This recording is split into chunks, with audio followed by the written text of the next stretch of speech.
It is. Alex Warren, who's Project Director of Rolls-Royce SMR. Thanks, Alex. Thank you. I'll flick on to the next slide. You don't need two images of my face. So good morning, everyone. As you've just heard, my name is Alex Warren.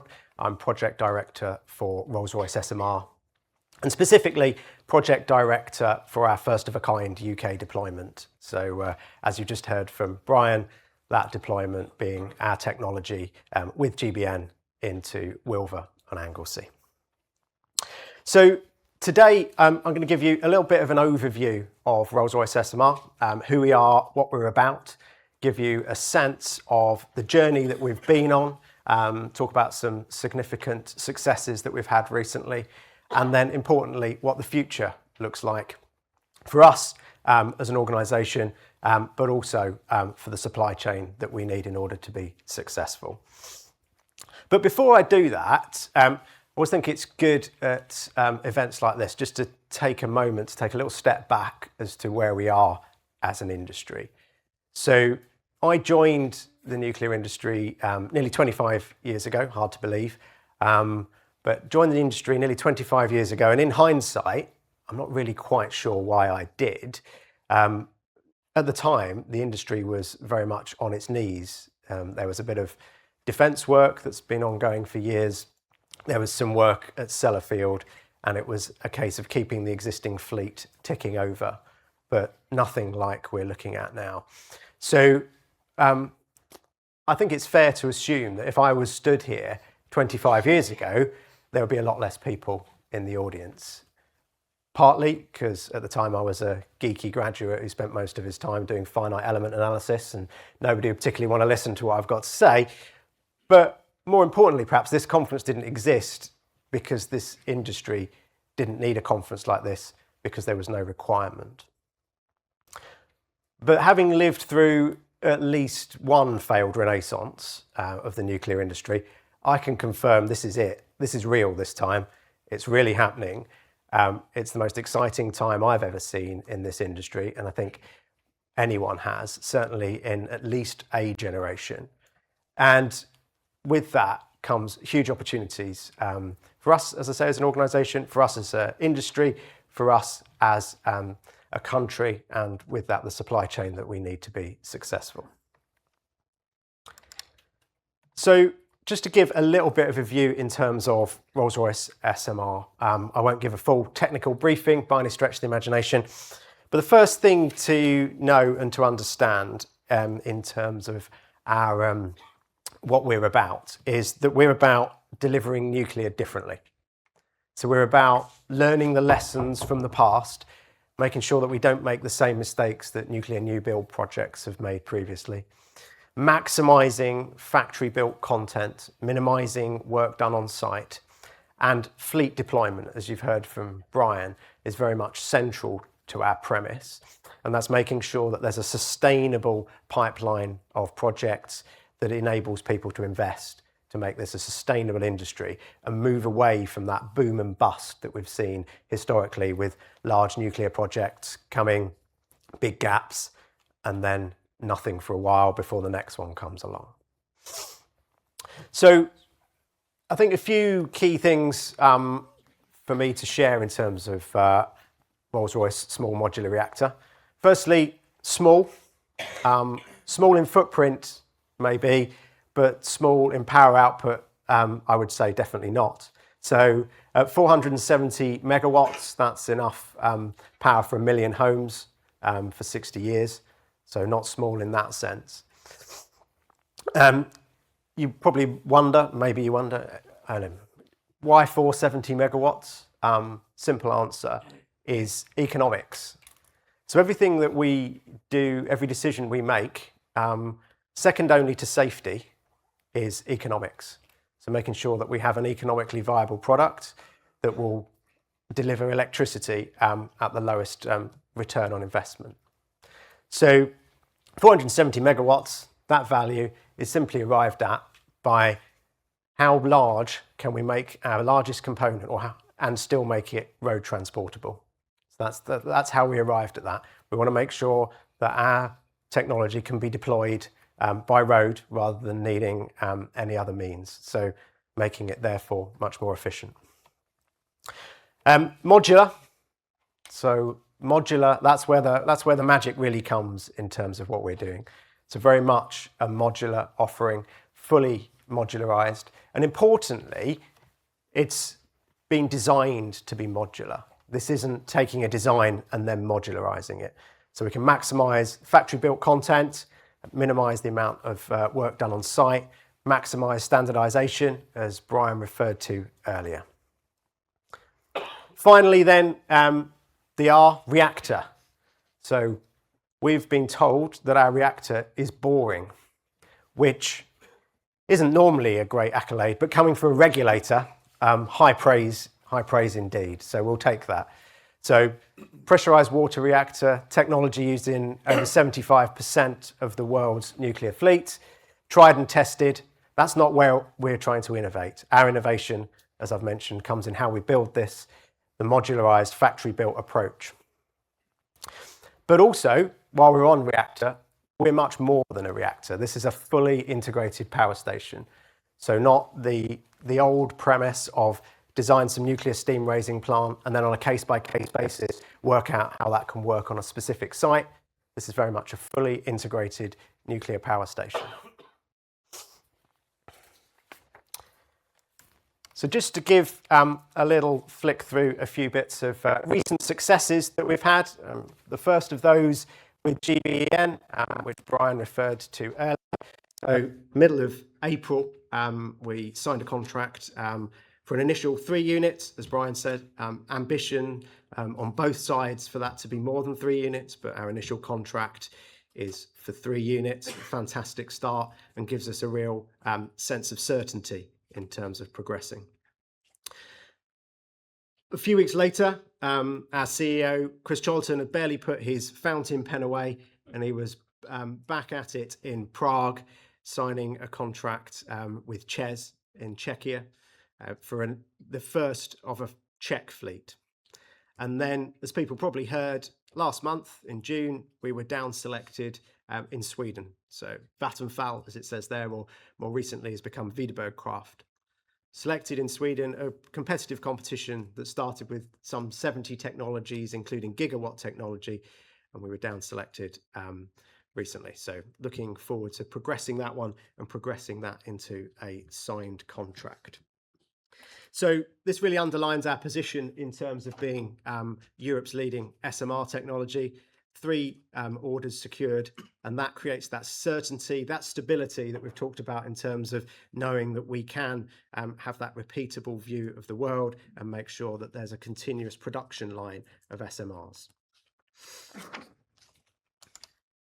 Just a quick flick now, I think, through timeline in terms of where we've come from as an organisation.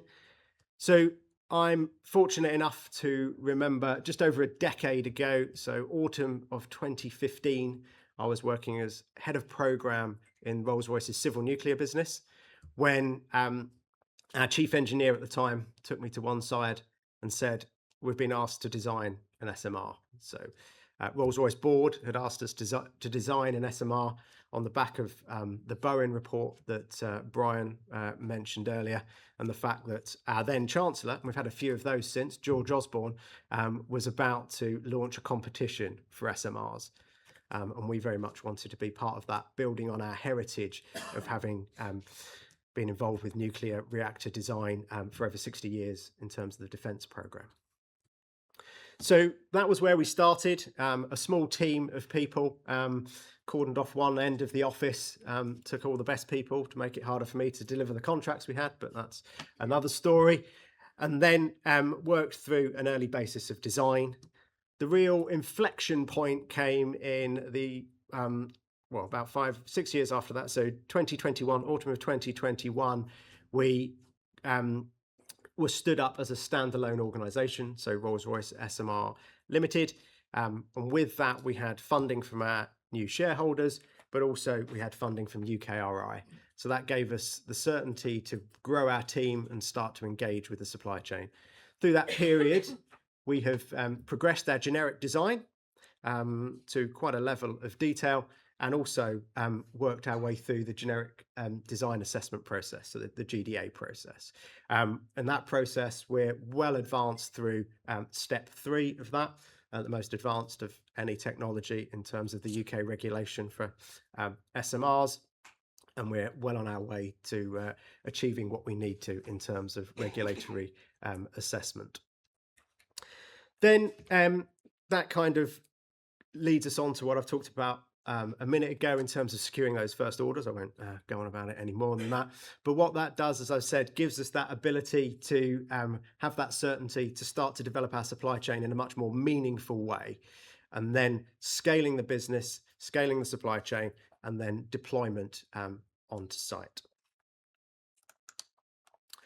Won't go into too much detail on this slide, but this is just a very high-level schematic overview of the work that we're undertaking along with GBN. As I say, I won't go into too much detail here, but you can see at the top there is our generic design, which we've already been progressing. And the important thing to note there is that our premise is very much built on maximising that generic design to minimise the site-specific elements, and using innovations such as aseismic bearings really helps us to do that in terms of making sure that we can isolate the plant from the site and therefore minimise the site-specific elements of any design.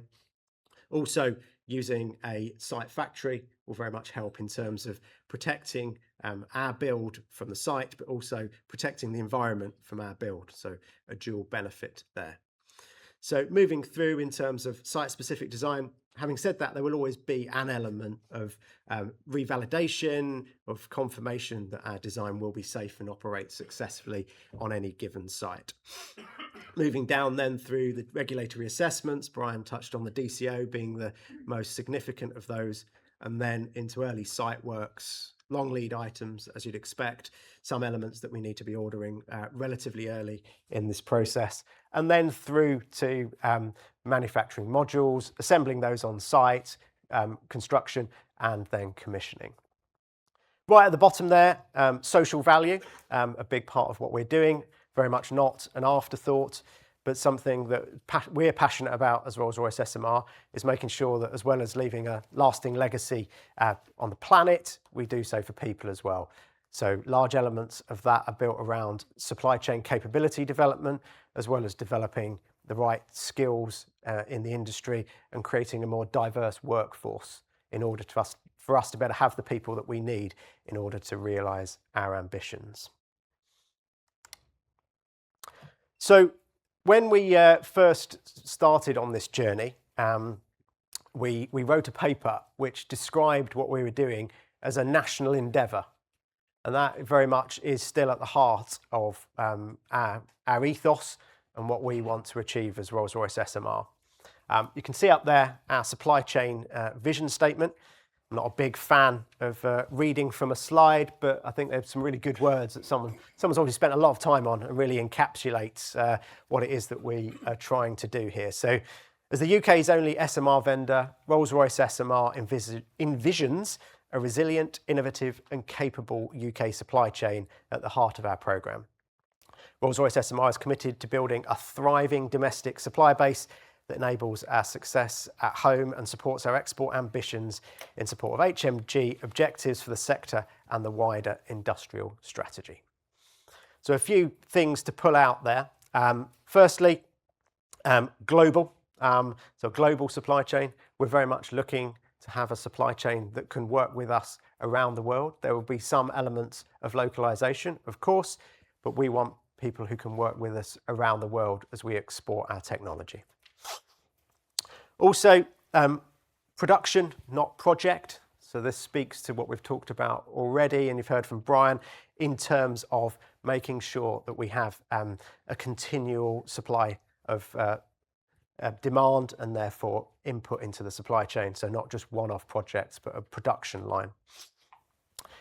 Adjacent industries. So a lot of what we need are nuclear capabilities, but as I've said, we're more than just a reactor. So we need capabilities for nuclear as well as nuclear capabilities. So there's a huge amount that we can take and will take from adjacent industries. So in terms of opportunities to work with us. This is the point where anyone who's nodded off can wake up. But there's a few very near-term opportunities to work with us, and that's only going to grow as time goes on. I've already read from one slide. I'm not going to read from a second slide, but this gives a sense of some of those near-term opportunities for working with us. And by all means, please come and see myself and my colleagues on our stand during the breaks later on during the day. So conscious of time as much as anything else, but just to summarise and to wrap up, it's for us as an organisation, it's been quite a journey over the past decade, but in some respects, this is only really the beginning of that journey in terms of now starting to really scale as an organisation, develop our supply chain, and start delivering on site. Now that we have that certainty from our the contracts that we've signed, that enables us to then flow down that certainty into the supply chain. So as I say, thank you very much for your attention. And if anyone wants to come and ask any questions, talk through anything, then you'll find us on our stand later. Thank you.